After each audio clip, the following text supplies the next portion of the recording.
دعا کبھی بھی ضائع نہیں جاتی، دعا کبھی بھی ضائع نہیں جاتی، یا وہ قبول ہوگی یا وہ آخرت میں اجر کی شکل میں ہمارے لیے ذخیرہ ہوگی۔ تو قرآن مجید جو ہے وہ انسانوں کی دعاؤں کو اور اس کے جو مختلف حالتیں ہیں اسے بیان کرتا ہے، یعنی یہ سب رب نے بیان کی ہیں۔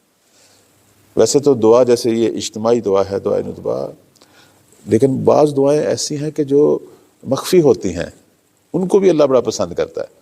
جیسے سورہ اعراف کی 55 نمبر آیت میں پروردگار نے حکم دیا ہے کہ ادعوا ربکم تضرعا وخفیۃ، کہ اپنے رب کو پکارو عاجزی سے۔ دعا کے اندر ہمیشہ عاجزی ہونی چاہیے۔ اپنے رب کو عاجزی سے پکارو، رب کو پکارو عاجزی سے، وخفیۃ، اور جو ہے وہ پنہانی۔ اس لیے دیکھیں ہمارے ائمہ علیہم السلام کی بعض دعائیں ایسی تھیں جو سب کے سامنے تھیں، بعض دعائیں ان کی جو ہیں وہ خلوت میں ہوتی تھیں، رات کی تاریکی میں، تنہائیوں میں۔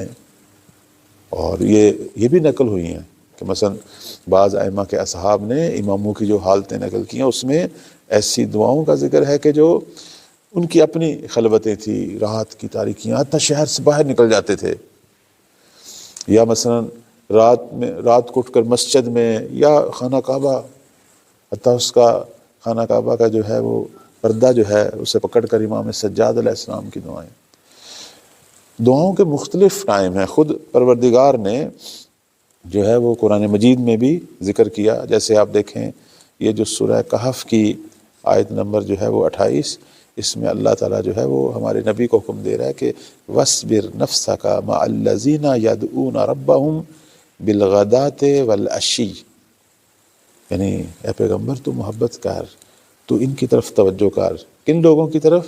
کہ جو اپنے رب کو پکارتے ہیں۔ غدات کہتے ہیں فجر سے لے کر طلوع شمس، یعنی سورج کے طلوع اور فجر کے درمیان والا جو وقت ہے، اسے عربی کے اندر جو ہے وہ غدات سے تعبیر کرتے ہیں۔ یہ بڑا اہم ترین وقت ہوتا ہے۔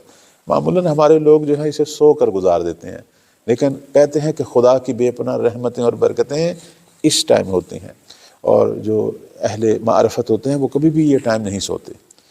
اور باقاعدہ تاکید بھی ہے، استحباب مؤکد ہے کہ انسان یہ ٹائم جاگ کر گزارے، قرآن کی تلاوت کے ساتھ، دعاؤں کے ساتھ یا مطالعے کے ساتھ۔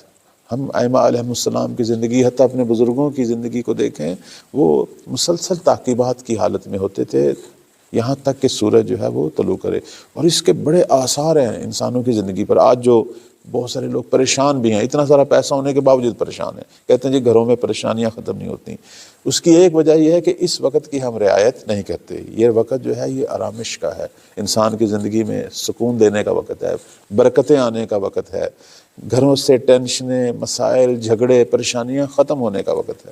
اور دوسرا جو وقت ہے وہ العشی، عشی کا جو وقت ہے، اس کے بارے میں ہمارے علماء فرماتے ہیں کہ یہ اول ظہر سے شروع ہوتا ہے یہ وقت، اور یہ تقریباً جو ہے بعض کہتے ہیں کہ یہ غروب آفتاب تک ہے، اور بعض کہتے ہیں کہ یہ اگلے دن کی صبح تک ہے عشی کا وقت۔ تو اللہ کو یہ دو ٹائم بڑے پسند ہیں۔